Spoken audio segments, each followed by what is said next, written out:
જય શ્રી કૃષ્ણ મિત્રો, સૌપ્રથમ હું આપ સૌને હાર્દિક નમન કરું છું અને દિલથી કહો જય શ્રી કૃષ્ણ. જય શ્રી કૃષ્ણ બોલીએ ત્યારે એવું લાગે છે કે બુદ્ધા ભગવાન આપણી આત્માને સ્પર્શી રહ્યા હોય. આજે આપણે માત્ર શ્લોકોનું જ્ઞાન નહીં પણ જીવન બદલાવી દે તેવી શ્રીકૃષ્ણની 21 અમૂલ્ય શીખો વિશે વાત કરીશું, જે તેમણે અર્જુનને કહી હતી.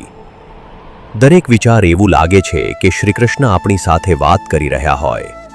મારો વિનંતી છે કે જો તમને આ જ્ઞાન ગમે તો આપનો ચેનલ લાઈક કરો, સબસ્ક્રાઇબ કરો અને કોમેન્ટમાં રાધે રાધે લખવાનું ભૂલશો નહીં. ચાલો હવે શરૂ કરીએ.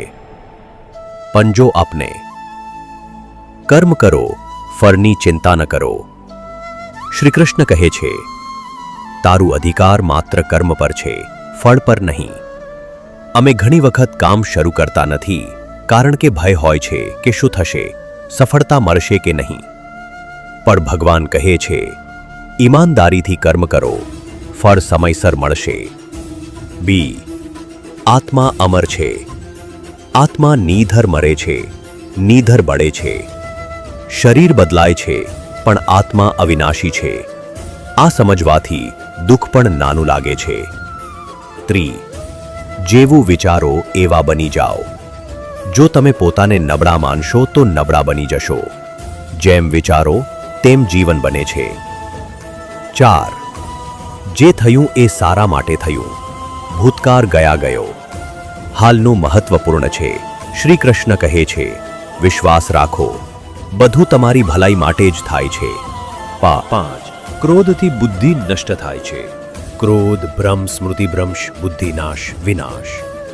ક્રોધ સૌથી પહેલા તમારું જ નુકસાન કરે છે. 6. અહંકાર છોડો, વિનમ્ર બનો. સફળતા સાથે અહંકાર ન લાવવો જોઈએ. જે વૃક્ષમાં વધુ ફળ હોય છે તે વધારે વાંકરું હોય છે. 7.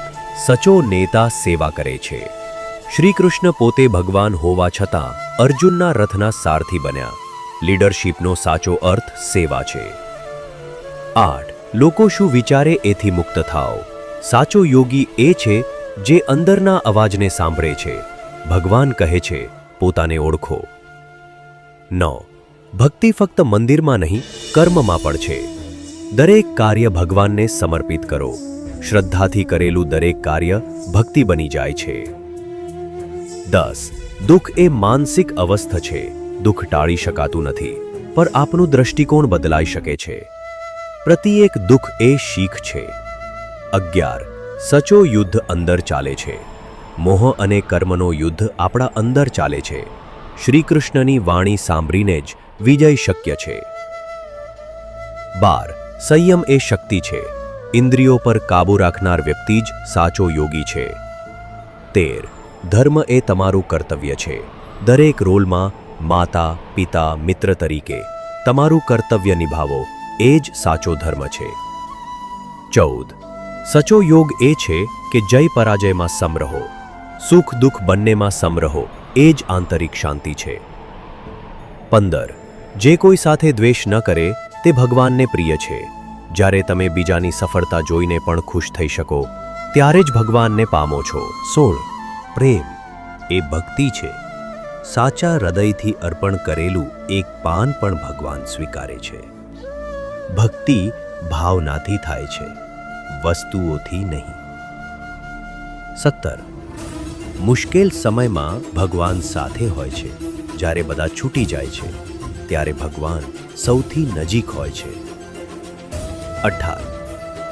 મોહ છોડો, મુક્ત થાઓ.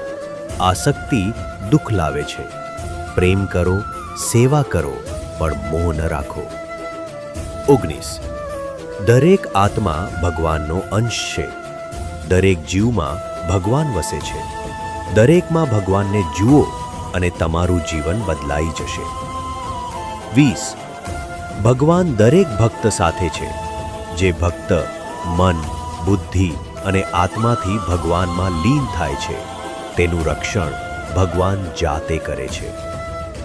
21. અંતે માત્ર ભગવાનનો આશ્રય લો. સર્વધર્માન પરિત્યજ મામેકમ શરણમ વ્રજ. શ્રી કૃષ્ણનો આ અંતિમ સંદેશ છે. બધું છોડો, અને મારા શરણ આવી જાઓ, હું બધું સંભાળી લઈશ. મિત્રો, આ હતા ગીતાનું 21 સુવાક્ય, જે જ